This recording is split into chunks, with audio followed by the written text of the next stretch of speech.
Hello everyone, way to humanities में एक बार फिर से आपका बहुत बहुत स्वागत है। आज के वीडियो में हम मुंशी प्रेमचंद के प्रसिद्ध उपन्यास गबन पर चर्चा करेंगे। इस उपन्यास में कुल 52 अध्याय हैं। क्लास 11 सेमेस्टर 1 के सिलेबस में अध्याय 1 से 26 तक को शामिल किया गया है। मैंने इसे 2 भाग में बांटा है। अध्याय 1 से 13 को फर्स्ट पार्ट में समझाया है और अध्याय 14 से 26 को दूसरे पार्ट में समझाया है। इस वीडियो में मैंने आपको पूरी कहानी को एक्सप्लेन करने के साथ साथ दिखाने की भी कोशिश की है। इसे मनोरंजक बनाने के लिए मैंने इतनी कड़ी मेहनत की है जितनी कि मैंने किसी और वीडियो में नहीं की है। तो मैं चाहती हूँ कि मेरी इस मेहनत को आप सफल बनाएं। मैं आपको इतना एफ़र्ट दे रही हूँ तो इसके बदले आप भी मेरे लिए कुछ करें। और आप क्या कर सकते हैं, ज़्यादा से ज़्यादा इस वीडियो को लाइक कर सकते हैं, कमेंट कर सकते हैं और अपने दोस्तों के साथ शेयर कर सकते हैं। मुझे अपनी कोशिशों का सेटिस्फैक्ट्री रिज़ल्ट नहीं मिल रहा है। बहुत से बच्चे देखते तो हैं पर लाइक और कमेंट नहीं करते। तो मैं जब आपके लिए इतना सब कुछ कर रही हूँ, आपके सिलेबस को जल्दी से जल्दी समझाने की कोशिश कर रही हूँ और उसे जितना हो सके आसान बनाने की कोशिश कर रही हूँ, तो आपका भी फ़र्ज़ बनता है कि आप भी मेरे लिए कुछ कीजिए। तो उम्मीद करती हूँ कि ये वीडियो आपको अच्छी लगेगी और इसमें आप अच्छा रिस्पॉन्स देंगे। जितनी जल्दी आप रिस्पॉन्स देंगे उतनी ही जल्दी मैं इसका सेकेंड पार्ट भी अपलोड करूँगी। तो शुरू करते हैं गबन उपन्यास। उपन्यास शुरू करने से पहले आप लेखक के परिचय के बारे में जान लीजिए। मुंशी प्रेमचंद जी हिंदी उपन्यास और कहानी साहित्य के विकास को चरम सीमा पर पहुंचाने वाले एक महान लेखक थे। वो उन कलाकारों में से थे जिन्होंने साहित्य को महलों से निकालकर झोपड़ी तक पहुंचाया। गोबर, होरी, धनिया, माधव, घीसू और हल्कू जीवन साहित्य का रूप बन गया। इस महान कलाकार पर हिंदी साहित्य युग युग तक गर्व करता रहेगा। उपन्यास की शुरुआत होती है अध्याय 1 से। बरसात के दिन है, सावन का महीना है, रिमझिम बारिश हो रही है, आमों के बाग में झूला पड़ा है, लड़कियां माताएं सब झूला झूल रही हैं। कोई कजली तो कोई 12 मासा का गीत गा रहा है। सबके दिल खुशियों से भरे हैं और औरतों ने धानी साड़ियां पहनी हैं। इतने में एक बिसाती झूले के पास आता है और सभी औरतें झूला झूलना छोड़कर बिसाती को घेर लेती हैं। उसके पास बहुत सारे सामान हैं, जिसमें से एक बहुत ही खास सामान है जो कि फिरोजी रंग का चंद्रहार। इसी भीड़ में एक बड़ी बड़ी आंखों वाली लड़की है जालपा, जिसे वो चीज़ पसंद आती है जो कि सभी चीज़ों में सबसे अच्छी थी। वो था वह फिरोजी रंग का बिल्लौरी चंद्रहार। वो अपनी माता से उसे खरीदने के लिए जिद करती है। उसकी माता, जिनका नाम मानकी है, वो जालपा को वो हार दिला देती है। जालपा वो हार पाकर बहुत ही खुश होती है और पूरे गांव में उसे पहनकर नाचती है। वो बिल्लौर का हार उसके लिए सबसे मूल्यवान संपत्ति थी। यहीं पर अध्याय खत्म होता है और चलते हैं हम दूसरे अध्याय की तरफ। अध्याय 2। महाशय दीनदयाल, जो कि जालपा के पिता हैं, प्रयाग के एक छोटे से गांव में रहते हैं। वो पेशे से जमींदार के मुख्तार थे। गांव में उनका बहुत ही प्रभाव था। उनके पास 4 चपरासी थे, एक घोड़ा, कई गाय भैंसे थी। कुल 5 रुपए उनका वेतन था। जालपा उनकी इकलौती बेटी थी। उससे पहले उनके 3 बेटे हुए, लेकिन वो मर गए। कोई पूछता कि उसके भाई कहाँ गए तो वो कहती कि वो बहुत दूर खेलने गए हैं। कहा जाता है कि मुख्तार साहब ने एक गरीब आदमी को इतना पिटवाया था कि वो मर गया और उसी घटना के 3 साल के अंदर उनके तीनों लड़के भी मर गए। तब से वो बहुत संभल कर चलते थे। दीनदयाल जब भी प्रयाग जाते तो वो जालपा के लिए कोई ना कोई आभूषण जरूर लेकर आते थे, क्योंकि जालपा गुड़ियों से नहीं बल्कि आभूषणों से खेलती थी और उसका सबसे प्यारा खिलौना था वो बिल्लौर का चंद्रहार, जो उसने बिसाती से खरीदा था। किसी भी उत्सव पे, त्योहार पे वो वही हार पहनती थी और उसे दूसरा कुछ भी अच्छा नहीं लगता था। एक दिन दीनदयाल अपनी पत्नी मानकी के लिए असली चंद्रहार ले आते हैं। मानकी उसे पाकर बहुत ही खुश होती है। अब जालपा को अपना हार अच्छा नहीं लगता है। वो अपने पिता से ऐसा ही हार लाने का आग्रह करती है। दीनदयाल उसे ये कहकर फुसला देते हैं कि वो जल्द ही उसके लिए वो हार ला देंगे। फिर जालपा अपनी माँ से उस हार के लिए जिद करती है। माँ भी उसे ये कहकर फुसला देती है कि ऐसा हार उसके ससुराल से आएगा। वो हार 600 रुपये में बना था और दीनदयाल के लिए ऐसा ही चंद्रहार इतनी जल्दी बनाना संभव नहीं था।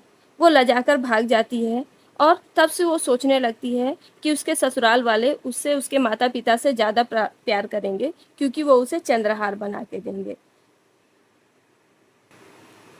लेकिन फिर वो सोचती है कि अगर उसके ससुराल से चंद्रहार नहीं आया तो क्या उसकी माताजी अपना चंद्रहार उसे देगी? अवश्य दे देगी। इसी तरह से हँसते-खेलते 7 वर्ष कट जाते हैं और वो दिन भी आता है जब जालपा की अभिलाषाएँ पूरी होने वाली थी। यहीं पर खत्म होता है सेकंड अध्याय। चलते हैं अध्याय 3 की तरफ। मुंशी दीनदयाल के जान पहचान में एक आदमी थे दयानाथ, जो कि बहुत ही सज्जन आदमी थे। कचहरी में नौकरी करते थे। उनका वेतन 50 रुपए था। दीनदयाल को अक्सर कई कामों से अदालत जाना पड़ता था। दयानाथ चाहते तो वो लोगों से घूस ले सकते थे, लेकिन उन्होंने कभी भी ऐसा नहीं किया। वो रिश्वत के पैसे को हराम समझते थे। उनको लगता था कि हराम की कमाई हराम में ही जाती है। 50 रुपए की तनख्वाह में वे 5 सदस्यों का कि अपने परिवार का बड़ी ही कठिनाई से पालन पोषण करते थे। बच्चे अच्छे कपड़े को तरसते थे और पत्नी गहनों को तरसती थी। दयानाथ के 3 लड़के थे, जिनमें से एक बड़ा लड़का है रमानाथ, जो कि 2 महीने कॉलेज में रहने के बाद ही पढ़ाई छोड़ देता है और सारा दिन अपने दोस्तों के साथ शतरंज खेलता, सैर सपाटों में लगा रहता और छोटे भाइयों पर रौब जमाता था। दयानाथ उसकी शादी करना नहीं चाहते थे, क्योंकि एक तो उनके पास रुपए नहीं थे और वो भी कुछ काम धंधा नहीं करता था और एक नए सदस्य का बोझ वो नहीं उठा सकते थे। लेकिन दयानाथ की पत्नी रामेश्वरी, जो कि बहू के लिए तरस रही थी और उसकी बहुत ही इच्छा थी कि जल्द से जल्द रमानाथ की शादी हो जाए और उसके घर में एक बहू आ जाए। दयानाथ के बेटे रमानाथ को दीनदयाल अपनी बेटी जालपा के लिए पसंद करते हैं, लेकिन दयानाथ विवाह के लिए तैयार नहीं थे, क्योंकि शादी में होने वाले खर्च और गहने इन सब की व्यवस्था करना उनके सामर्थ्य से बाहर था। लेकिन उनकी पत्नी रामेश्वरी नहीं मानती है और वो विवाह के लिए जोर देती है। वो कहती है कि दीनदयाल टीके में 1000 रुपए से कम खर्च नहीं करेंगे और इतने ही वो विवाह में भी खर्च करेंगे। गहनों का इंतजाम वो सराफ से रुपए उधार लेकर कर लेगी और शादी के बाद धीरे धीरे चुका दिए जाएंगे। दयानाथ ना चाहते हुए भी रामेश्वरी की बात को स्वीकार कर लेते हैं और विवाह के लिए तैयार हो जाते हैं। यहीं पर खत्म होता है तीसरा अध्याय। चलिए चलते हैं अध्याय 4 की तरफ। मुंशी दीनदयाल सीधों के साथ सीधे और टेढ़ों के साथ टेढ़े थे, लेकिन दयानाथ ने जब दहेज के लिए मुंह नहीं खोला तो उनकी सज्जनता से दीनदयाल बहुत ही प्रभावित हुए और टीके में ही उन्होंने 1000 रुपए दे दिए। इस पर मानकी उन्हें टोकती है कि जब टीके में 1000 रुपए दिए हैं तो बारात आएगी तब भी उतने ही देने पड़ेंगे, लेकिन दीनदयाल सब कुछ भगवान के भरोसे छोड़ देते हैं। जब दीनदयाल ने 1000 रुपए टीके में दिए तो दयानाथ का बोझ और भी बढ़ गया, क्योंकि उसने सोचा था कि वो बहुत ही सीधे साधे ढंग से रमानाथ की शादी करेगा, लेकिन अब उसका विचार बदल गया था। उसने निर्णय किया कि शादी धूमधाम से और नाच तमाशे के साथ होगी। दयानाथ ने निर्णय किया कि शादी में ऐसा चढ़ावा चढ़ाएंगे कि मड़वे वाले देखते रह जाएंगे। उन्होंने लगभग 3000 के गहने बनवा लिए, सराफ को 1000 रुपए नगद दिए, 1000 रुपए एक सप्ताह में देने का वादा किया और बाकी के 500-700 रुपए धीरे धीरे देने के लिए कहा। सारे गहने बनवाए गए, लेकिन अभी भी चंद्रहार की कमी रह गई। दयानाथ वो भी बनवाना चाहते थे, लेकिन रामेश्वरी राजी ना हुई, क्योंकि शादी में और भी सारे खर्च थे। दयानाथ से अधिक रमानाथ दिखावा और नुमाइश पसंद करता था। उसने आतिशबाजियों की व्यवस्था की, अव्वल दर्जे के नाच गाने बाजे की तैयारी की और बारात में मोटर से जाने की भी फरमाइश की। इस तरह से बारात धूमधाम से निकल पड़ी। सभी लोग बारात की सजावट और धूमधाम देखकर अवाक रह जाते हैं। चलते हैं अब अध्याय 5 की ओर। बारात बड़े ही धूमधाम और नाच गाने के साथ पहुंचती है। गांव के सभी लोग सारी सजावट और बारात की धूमधाम को देखकर अवाक रह जाते हैं। जालपा को इन सब चीज़ों में कोई रुचि नहीं थी। वो सिर्फ दूल्हे को देखना चाहती थी। उसकी सहेलियां उसे छत पर ले जाकर रमानाथ को दिखाती हैं। रमानाथ को देखकर उसके चेहरे पर खुशी की लाली छा जाती है। शादी बड़े ही धूमधाम से और रस्मों रिवाज के साथ संपन्न होती है। शादी में जो गहने और चढ़ावे चढ़ाए गए थे, उसे देखकर सभी लोग हैरान हो जाते हैं।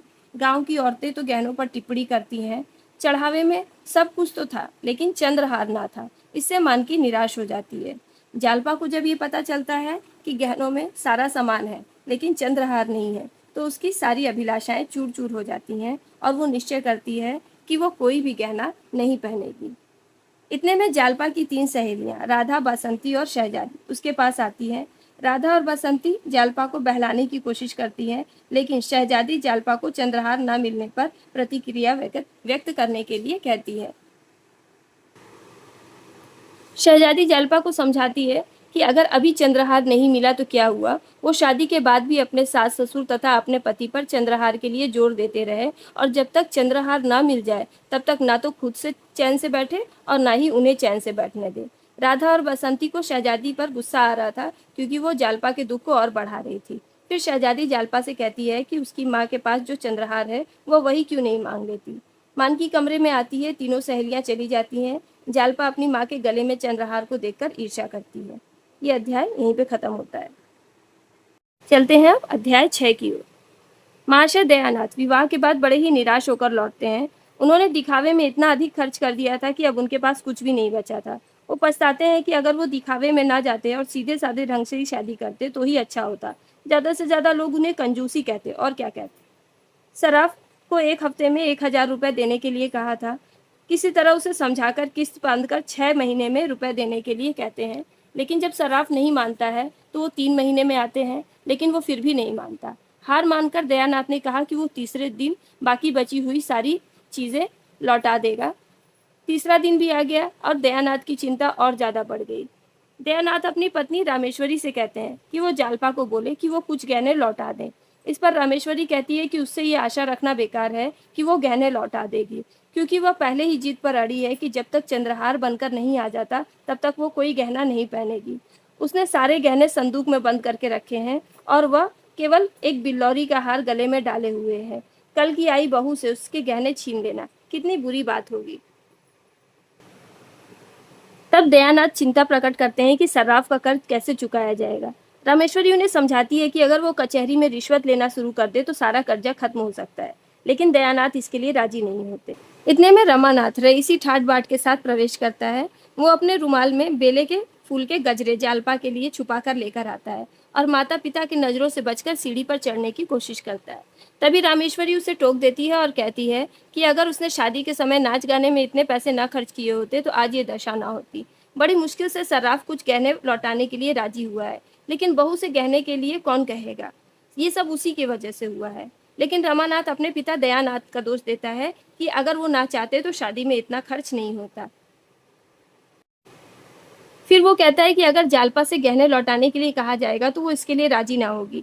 वैसे भी चढ़ावे में चंद्रहार ना मिलने से उसे बहुत बुरा लगा है। प्रण करके बैठी है कि जब तक चंद्रहार ना मिलेगा तब तक कोई गहना नहीं पहनेगी, और फिर ऐसा करने से घर की असलियत भी सामने आ जाएगी। वह उनके बारे में क्या सोचेगी कि उन लोगों की कोई हैसियत नहीं है और उनकी बड़ी बदनामी होगी।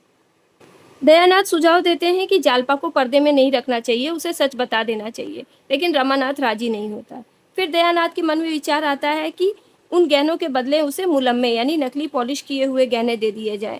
लेकिन फिर अपने इस विचार पर उन्हें खुद ही ग्लानि महसूस होती है कि जब पॉलिश उतर जाएगी तो बहू के सामने उन्हें शर्मिंदा होना पड़ेगा। किसी को कुछ समझ में नहीं आता कि क्या करना है। रामेश्वरी दयानाथ को फिर से उकसाती है कि वो रिश्वत लेना शुरू कर दे, लेकिन वो नहीं मानते। रमानाथ चिंता में पड़ जाता है। वो सोचता है कि अगर जालपा से गहने मांगे गए तो उस पर क्या बीतेगी। वो बहुत ही सौभाग्यशाली था कि उसे इतनी सुंदर पत्नी मिली थी। अपने मायके में उसे किसी तरह का कष्ट नहीं हुआ था, उसे किसी तरह का काम नहीं करना पड़ता था, लेकिन यहाँ तो सारा काम खुद से करना होता था। इन कमियों को पूरा करने के लिए वो सिर्फ उससे मीठी मीठी बातें ही करता था और अपनी मीठी मीठी बातों से उसे फुसलाता था। उसने बहुत सोचा, लेकिन उसे कोई उपाय ना सूझा। अचानक उसके दिमाग में एक विचार आया कि क्यों ना वो जालपा के गहने चुरा ले, लेकिन अपने इस विचार पर उसे बहुत ही ग्लानि महसूस होती है और वो अपने आप को धिक्कारता है, लेकिन उसके पास और कोई चारा नहीं था। इस बात को लेकर दोनों बाप बेटे में बहुत बहस होती है। दयानाथ पुस्तकालय में चला जाते हैं और रमानाथ भी उठकर अपने कमरे में चला जाता है। रमानाथ कमरे में पहुंचता है तो उसके दोनों भाई, गोपी जो कि 13 साल का था और विश्वम्भर जो कि 9 साल का था, ताश खेल रहे थे।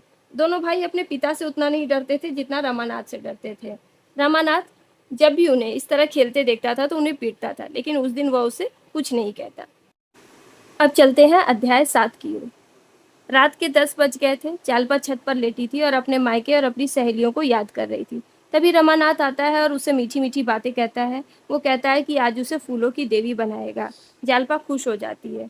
रमानाथ बड़े प्रेम से उसे फूलों के गहने पहनाता है। जालपा गहने पहनकर अपने आप को आईने में देखती है। वो सचमुच फूलों की देवी लग रही थी। रमानाथ को ग्लानि होती है कि वो अपनी इतनी प्यारी पत्नी को धोखा दे रहा है। उसकी आंखें भर जाती हैं। एक बार के लिए सोचता है कि काश वो उसे सब कुछ बता दे, लेकिन वो सोचता है कि ऐसा करने से वो जालपा की नज़रों में गिर जाएगा।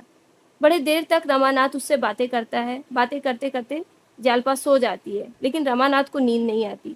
आधी रात हो जाती है, वो धीरे से उठता है। इतने में जालपा जाग जाती है और पूछती है कि वो कहाँ जा रहा है, तो वो बहाना करता है कि वो पानी पीने जा रहा है। फिर दोनों सो जाते हैं। 3 घंटे बीत जाते हैं, रमानाथ अभी भी जाग रहा था। जब 4 बजने की आवाज़ कान में आती है, तो वो घबराकर उठता है और कमरे में जाता है। गहनों से भरी संदूकची को अलमारी से निकाल लेता है। नीचे उतरकर दयानाथ के पास जाता है, जो कि बरामदे में सोए हुए थे। वह उन्हें धीरे से जगाकर उसे संदूकची देता है। दयानाथ को विश्वास ही नहीं होता है कि रमानाथ ने इतनी घटिया हरकत की है, लेकिन फिर हालात को ध्यान में रखते हुए रमानाथ संदूकची ले लेते हैं। रमानाथ वापस आकर चारपाई पर बैठता है। तभी जालपा जाग जाती है। रमानाथ उससे पूछता है कि वो चौंक क्यों गई, तो वो कहती है कि वो सपना देख रही थी कि कोई चोर उसके गहनों की संदूकची को चुरा कर ले गया है। इतने में रमानाथ जोर से चिल्लाता है, चोर चोर। जालपा घबरा कर कमरे में जाकर देखती है तो अलमारी खुली हुई होती है और उसमें से संदूकची गायब होती है और उसके गहने चोरी हो चुके रहते हैं। वो गेंदों की संदूकची को ना देखकर बेहोश हो जाती है। यहाँ पर यह अध्याय खत्म होता है और चलते हैं अब अगले अध्याय की ओर। अब चलते हैं अध्याय 8 की ओर। सवेरा होते ही दयानाथ गहने लेकर सर्राफ के पास जाते हैं और हिसाब होता है। सर्राफ के 1500 रुपये होते थे, लेकिन वो बिके हुए गहनों पर बट्टे लेता है। दयानाथ उसके शिकंजे में फंस जाता है और 2500 के गहने 1500 में चले जाते हैं। 50 रुपये बाकी भी रह जाते हैं। इस बात पर बाप बेटे में खूब बहस होती है। जालपा को समझा दिया जाता है कि अब गहने नहीं मिलेंगे और पुलिस में रिपोर्ट करने से कोई फायदा नहीं होगा, झूठ मूठ का खर्चा बढ़ेगा। जालपा को गहनों से बहुत लगाव था। जब वो 3 साल की थी तभी से उसके लिए सोने के चूड़े बनवाए गए थे। थोड़ी बड़ी हुई तो गुड्डे गुड़ियों का ब्याह रचाने लगी, दुल्हन को चढ़ावा चढ़ता, वह उसे गहने पहनाती। उन्हीं दिनों उसने बिसाती से वो बिल्लौरी चंद्रहार लिया था, जिसे उसने अब तक सुरक्षित रखा था। थोड़ी और बड़ी हुई तो उसके आसपास की औरतें गहनों की बातें करती, अतः उसे गहनों से लगाव होना स्वाभाविक था। महीने भर से ऊपर हो गए थे, लेकिन ना वो कुछ खाती थी, ना कुछ पीती थी, ना हंसती थी, ना बोलती थी। सबने बहुत समझाया पर वो ना मानी। उसे घर में किसी पर भी विश्वास न रहा। उसे लगने लगा कि कोई उससे प्रेम नहीं करता। इनके पास इतना पैसा है, लेकिन फिर भी ये लोग मेरे लिए गहने नहीं बनवाते। उसे सबसे अधिक गुस्सा रमानाथ पर आता था। उसे लगता था कि अगर वो चाहता तो अपने माता पिता से बात कर सकता था, उन पर जोर दे सकता था कि वह उसके लिए गहने बनवाते, लेकिन वो ऐसा नहीं करता। वह उससे ठीक से बात भी नहीं करती थी। इस बात से रमानाथ भी बहुत दुखी रहने लगा। रमानाथ नौकरी के तलाश में इधर उधर भटकने लगता है। सारी मौज मस्ती खत्म हो जाती है। वो सोचने लगता है कि कहीं से उसकी कोई लॉटरी लग जाए तो वो जालपा को गहनों से लाद दे। सबसे पहले उसके लिए हीरो से जड़ा हुआ चंद्रहार बनवाएगा। एक दिन नौकरी की तलाश में भटकते हुए शाम हो जाती है। बहुत से लोगों से उसका परिचय था, लेकिन उनके सामने जाकर अपनी घर की स्थिति को वो प्रकट नहीं करना चाहता था। अपने मित्रों से भी वो बहुत ही बढ़ा चढ़ा के बातें करता था। ऐसी स्थिति में जब उन्हें असलियत का पता चलेगा तो उसकी सारी इज्जत मिट्टी में मिल जाएगी। अतः वो किसी के पास नहीं जाता है। शाम को घर लौटकर उदास होकर बैठ जाता है। रामेश्वरी उसे हाथ मुंह धोने के लिए कहती है। तभी जालपा आती है और रमानाथ से कहती है कि वो उसे उसके घर पहुंचा दे। रामेश्वरी और रमानाथ उसे समझाने की कोशिश करते हैं, पर वो नहीं मानती। उसे लगता है कि घर में किसी को भी उसकी परवाह नहीं है। रमानाथ उसे अपनी कसम देकर रोकने की कोशिश करता है, बहुत बहलाता फुसलाता है, पर वो नहीं मानती है और कहती है कि जब कहीं उसकी नौकरी लग जाए तब वो उसे बुला ले। रमानाथ किसी तरह उसे समझाकर जाने से रोक लेता है और नौकरी के लिए कुछ लोगों को पत्र लिखने लगता है। यहीं पर अध्याय 8 खत्म होता है। चलते हैं अब अध्याय 9 की ओर। रमानाथ के जान पहचान में एक रमेश बाबू थे, जो कि म्यूनिसिपल बोर्ड में हेड क्लर्क थे। उनकी उम्र 40 वर्ष थी, लेकिन वो बड़े ही रसिक मिजाज वाले आदमी थे। उन्हें शतरंज का बहुत शौक था। जवानी में ही उनकी पत्नी मर गई थी। उन्होंने दूसरी शादी नहीं की, अकेला जीवन था। सिनेमा से उन्हें बहुत प्रेम था। उस दिन वो सिनेमा देखने ही जा रहे थे, तभी रमानाथ उनके पास आ पहुंचता है। वह रमेश बाबू से अपनी समस्या बताता है। रमेश बाबू उसे शतरंज खेलने के लिए जोर देते हैं। ना चाहते हुए भी रमानाथ उनके साथ शतरंज खेलने लगता है। रमानाथ उनसे कहीं नौकरी दिलाने के लिए कहता है। रमेश बाबू उसे एक काम बताते हैं, लेकिन वेतन सिर्फ 30 ही रुपये था। उसी के दफ्तर में एक खास साहब थे, उन्हीं की नौकरी करनी थी। रमेश की सलाह पर रमानाथ नौकरी के लिए मान जाता है। रमेश बाबू के घर शतरंज खेलते खेलते रात के 2 बज जाते हैं। 3 बाजियां रमेश बाबू जीतते हैं और चौथी रमानाथ। सोते सोते 3 बज जाते हैं। अगली सुबह रमेश बाबू रमानाथ को नौकरी के लिए अर्जी देने के लिए लेकर जाते हैं। यहीं पर खत्म होता है अध्याय 9। अब चलते हैं अध्याय 10 की ओर। रमानाथ को नौकरी मिल जाती है। दफ्तर का काम खत्म करके वो 4 बजे घर के लिए निकलता है। जब दफ्तर से निकला ही था तभी जोर से बारिश होने लगी थी, लेकिन नौकरी मिलने की खबर सुनाने के जोश में वो कहीं नहीं रुकता। उसकी नौकरी तो 30 रुपए की ही थी, लेकिन वो जगह आमदनी की थी। वो सोचता है कि अगर थोड़ी ऊपरी आमदनी भी होगी तो महीने में 50-60 रुपए वो बचा लेगा और 5 सालों में जालपा के लिए गहने बनवा लेगा। वो घर पहुंचता है। जालपा के पूछने पर वो उसे बताता है कि उसे म्यूनिसिपैलिटी के दफ्तर में एक नौकरी मिल गई है। वह उससे झूठ बोलता है कि उसे अभी 40 रुपए मिलेंगे, लेकिन बाद में तरक्की होगी। जालपा को इससे संतुष्टि नहीं होती। वो कहती है कि 60-70 रुपए होते तो अच्छा होता। रमानाथ उसे समझाता है कि यहाँ पर 50-60 रुपए ऊपरी आमदनी होगी। जालपा पूछती है कि क्या वो गरीबों से घूस लेगा, तो रमानाथ कहता है कि वहाँ बड़े बड़े महाजनों का आना जाना है, जो कि अपना काम जल्द से जल्द कराने के लिए पैसे देते हैं। ये सुनकर जालपा संतुष्ट हो जाती है। रमानाथ निर्णय लेता है कि वो अपनी माँ को 20 रुपये बताएगा। इस पर जालपा कहती है कि उन्हें 15 ही बताना। जो पैसे बचेंगे उन्हें जोड़कर सबसे पहले चंद्रहार बनवाएगी। इतने में डाकिया एक पार्सल लेकर आता है, जो कि दीनदयाल ने भेजा था। रमानाथ उस पार्सल को खोलता है। उसमें जालपा की माँ का चंद्रहार था। रमानाथ उसे देखकर खुश होता है, लेकिन जालपा उसे लेने से मना कर देती है। रमानाथ उसे हार लेने के लिए समझाता है, पर वो नहीं मानती। वो कहती है कि वो अपने पति के पैसों से लाया हुआ ही चंद्रहार पहनेगी। वह भिखारियों की तरह किसी की भीख लेना स्वीकार नहीं करेगी। रमानाथ उसे फिर समझाता है, पर वो नहीं मानती। हार मानकर रमा पार्सल लेकर वापस भेजने के लिए चला जाता है। चलते हैं अब अध्याय 11 की ओर।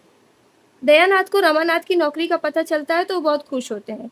दूसरे दिन रमानाथ पूरे ठाट बाट से सूट बूट पहनकर दफ्तर जाता है। उसे लगता है कि आमदनी तभी अच्छी होगी जब अच्छा ठाट बाट होगा।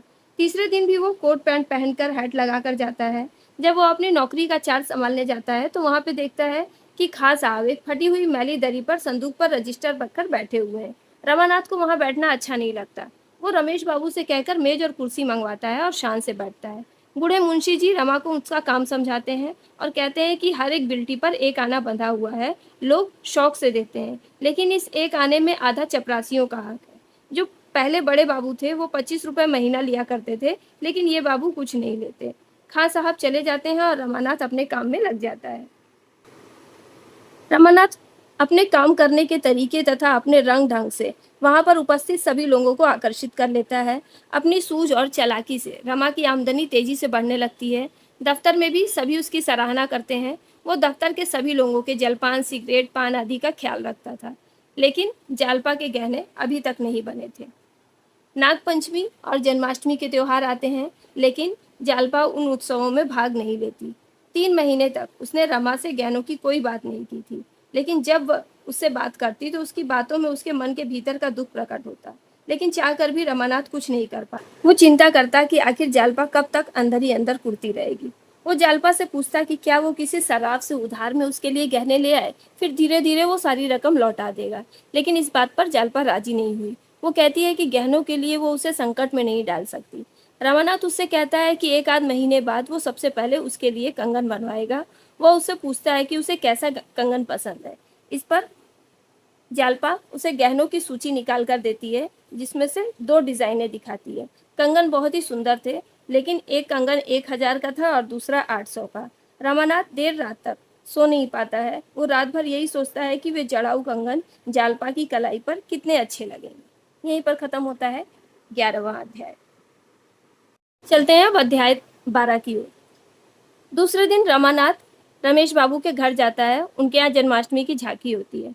रमानाथ उन्हें बताता है कि सेठ जी की झांकी में कई कत्थक और वेश्याएं भी आई हुई थी। इस पर रमेश अपनी प्रतिक्रिया व्यक्त करता है कि भगवान के स्थान पर ये सारी चीजें नहीं होनी चाहिए। बातचीत के दौरान रमानाथ रमेश बाबू से कहता है कि वह उधार में गहने खरीदना चाहता है।